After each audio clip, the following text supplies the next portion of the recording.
Hello guys, welcome back to our channel. So today we are here to represent our new video on the topic motion. और ये आपका physics का class 9th का chapter first है, part 1 है ये motion का।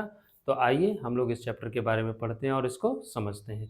सबसे पहले अगर हम स्टेशनरी ऑब्जेक्ट्स की अगर हम बात करते हैं, स्टेशनरी ऑब्जेक्ट्स क्या होते हैं? तो objects that are remain fixed at that position is known as stationary objects, यानी ऐसे ऑब्जेक्ट्स जो अपनी पोजीशन पे फिक्स रहते हैं उनको हम स्टेशनरी ऑब्जेक्ट कहते हैं। जैसे हमारे स्कूल हो गए, हमारे हाउसेज हो गए, ट्री हो गए, ये एक जगह पे फिक्स होते हैं, तो इनको हम लोग स्टेशनरी ऑब्जेक्ट्स बोलते हैं। आगे अब बात करते हैं हम लोग मोशन की। अब हम ये कैसे पता लगाएं कि कोई ऑब्जेक्ट मोशन में है या मोशन में नहीं है? तो जब कभी भी कोई ऑब्जेक्ट मोशन में होगा तो वो कुछ टाइम इंटरवल में वो कुछ ना कुछ डिस्टेंस कवर करेगा। अगर एक बॉडी कुछ टाइम इंटरवल में कुछ डिस्टेंस कवर करती है तो हम कह सकते हैं that body is said to be in motion. आगे जैसे यहाँ पे लिखा हुआ है when the position of a car changes continuously with respect to a stationary object like house or tree, we can say that car is in a motion.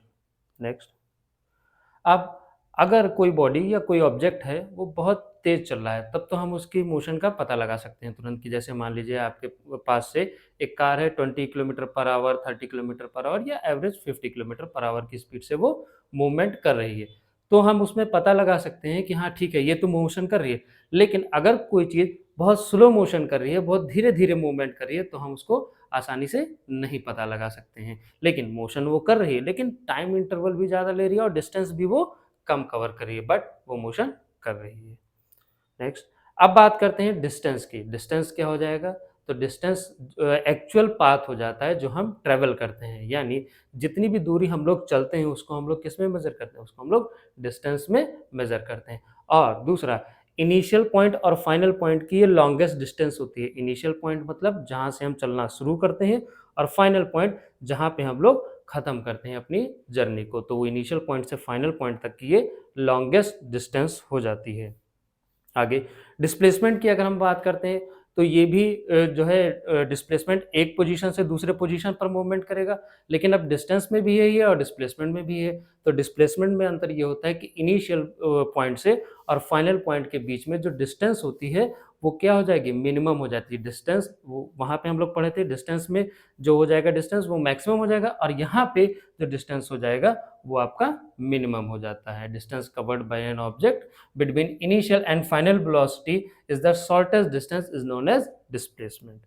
आगे अब बात करते हैं हम लोग कौन सी स्केलर क्वांटिटी है, कौन सी वेक्टर क्वांटिटी है। तो डिस्टेंस हमारी स्केलर क्वांटिटी है क्योंकि इसके अंदर मैग्नीट्यूड होता है और इसके अंदर डायरेक्शन नहीं प्रेजेंट होता है। वेल जबकि हम डिस्प्लेसमेंट की अगर हम बात करते हैं तो वो हमारा वेक्टर क्वांटिटी हो जाता है जिसके अंदर मैग्नीट्यूड भी होता है और डायरेक्शन भी प्रेजेंट होता है।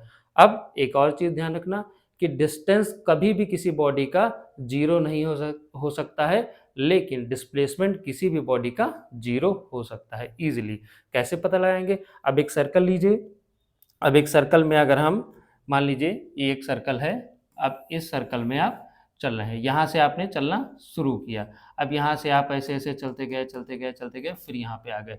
तो डिस्प्लेसमेंट ये कहता है कि आपने कोई डिस्टेंस ट्रेवल नहीं किया, तो वो जीरो हो जाएगा डिस्प्लेसमेंट। लेकिन डिस्टेंस आपका वो पूरा काउंट होगा कि आपने कितना डिस्टेंस कवर किया। अब एक क्वेश्चन है, a man travels a distance of 3 meter towards east, then 4 meter towards south and finally towards east. What is the total distance traveled? अब इस क्वेश्चन में कह रहा है कि एक आदमी ने एक 3 मीटर डिस्टेंस ट्रेवल की, पहले ईस्ट में, फिर 4 मीटर की डिस्टेंस कवर की साउथ में, और फिर 9 मीटर की डिस्टेंस कवर की उसने ईस्ट में। तो टोटल वो कितना डिस्टेंस ट्रेवल किया? आइए इसको सॉल्व करते हैं और समझते हैं। सबसे पहले डायरेक्शन बना लेते हैं, नॉर्थ, साउथ, ईस्ट, वेस्ट। तो हमारा क्वेश्चन क्या कह रहा है? सबसे पहले a man travels a distance of 3 metre towards east. तो यहाँ से चला हमारा एक पर्सन और वो कहाँ गया? मान लीजिए ए से बी तक गया, और ए से बी तक की डिस्टेंस कितनी हो गई? 3 मीटर हो गई। अब क्या कह रहा है? Then 4 metre towards south. अब यहाँ से ये 4 मीटर साउथ की तरफ चला गया, बी से सी की तरफ। अब कह रहा है and finally 9 metre towards east. अब 9 मीटर कहाँ चला गया? ईस्ट की तरफ चला गया, 9 मीटर ईस्ट की तरफ चला गया, ये हो गई डी। अब हमको बताना है टोटल हमारी डिस्टेंस कितनी हो जाएगी। तो अब देखो डिस्टेंस का मतलब क्या हो जाएगा, ए से बी तक जितना डिस्टेंस गया, फिर बी से सी तक जितना डिस्टेंस गया, और सी से डी तक जितना डिस्टेंस गया, इन सब का एडिशन। तो 3 metre plus 4 metre plus 9 metre is equal to 3 plus 4 7, 7 9 16 metre. तो वो 16 मीटर की डिस्टेंस को उसने क्या किया, ट्रेवल किया। यही हमारा आंसर हो जाएगा। नेक्स्ट,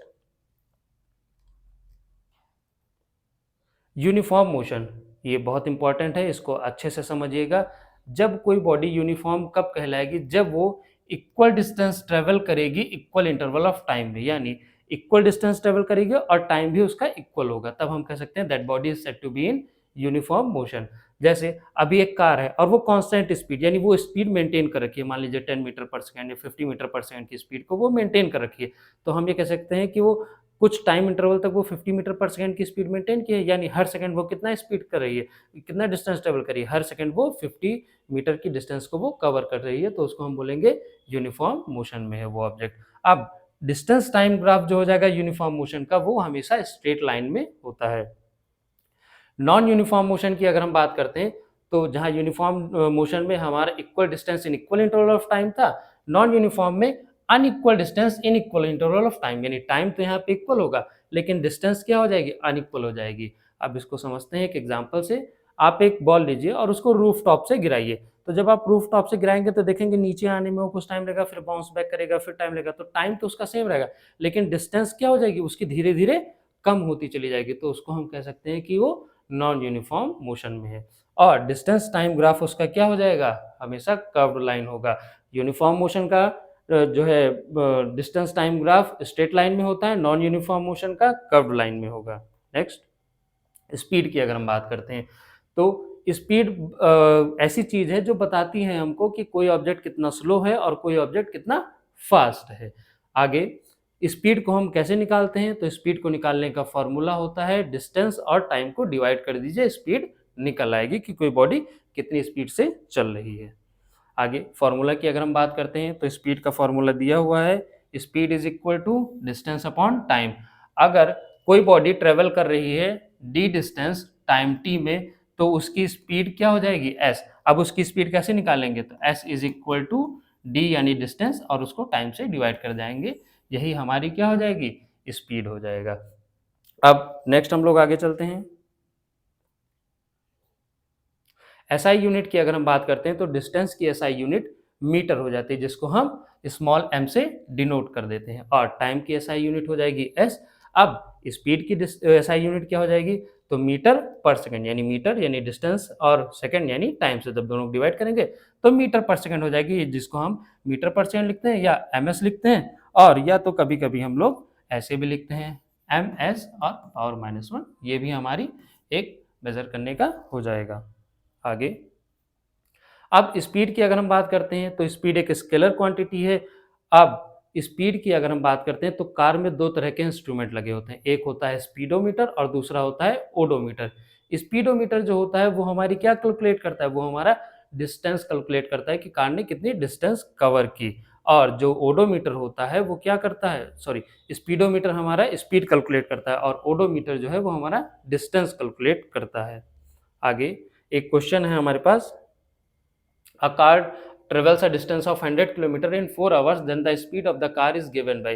एक कार है जो 100 किलोमीटर की डिस्टेंस को कवर कर रही है, तो उसकी 4 आवर्स में तो उसकी स्पीड क्या हो जाएगी, तो आइए निकालते हैं। आपने अभी देखा था स्पीड का फॉर्मूला क्या था, speed is equal to distance upon time. Speed क्या था हमारा, डिस्टेंस क्या था हमारा 100 किलोमीटर, और टाइम कितना था हमारा 4 आवर। अब 4 से डिवाइड करेंगे तो 25 4 जा 100, तो यहाँ पे क्या आ जाएगा 25 किलोमीटर पर आवर की वो स्पीड से चल रही है कार। ठीक है, आगे एवरेज स्पीड की अगर हम बात करते हैं, तो एवरेज स्पीड क्या हो जाता है, total distance travelled by an body divided by the total time taken. तो जितना टोटल डिस्टेंस अगर आप कोई बॉडी चल रही है उसको हम जितना वो टोटल टाइम ले रही है उससे डिवाइड कर देंगे तो हमारा एवरेज स्पीड निकल आएगा। आइए एक क्वेश्चन लेते हैं। Suppose a bus travels a distance of 100 kilometres in 1 hour. एक बस है जो 100 किलोमीटर की डिस्टेंस को 1 घंटे में कवर करती है। अगला 100 किलोमीटर वो कितने में कवर कर रही है? 2 आवर्स में कवर कर रही है। तो एवरेज स्पीड क्या हो जाएगी? आइए निकालते हैं इसको हम लोग। Average speed is equal to total distance travelled, यहाँ पे हम डिस्टेंस लिख दे रहे हैं, टोटल डिस्टेंस ट्रेवल्ड होगा अपॉन टोटल टाइम टेकन। तो टोटल डिस्टेंस कितना हो जाएगा? 100 किलोमीटर प्लस 100 किलोमीटर, और टाइम कितना हो जाएगा? पहले तो 1 आवर चली, फिर 2 आवर चली, तो टाइम क्या हो जाएगा हमारा? 3 आवर, और डिस्टेंस हो जाएगा हमारा 200 किलोमीटर।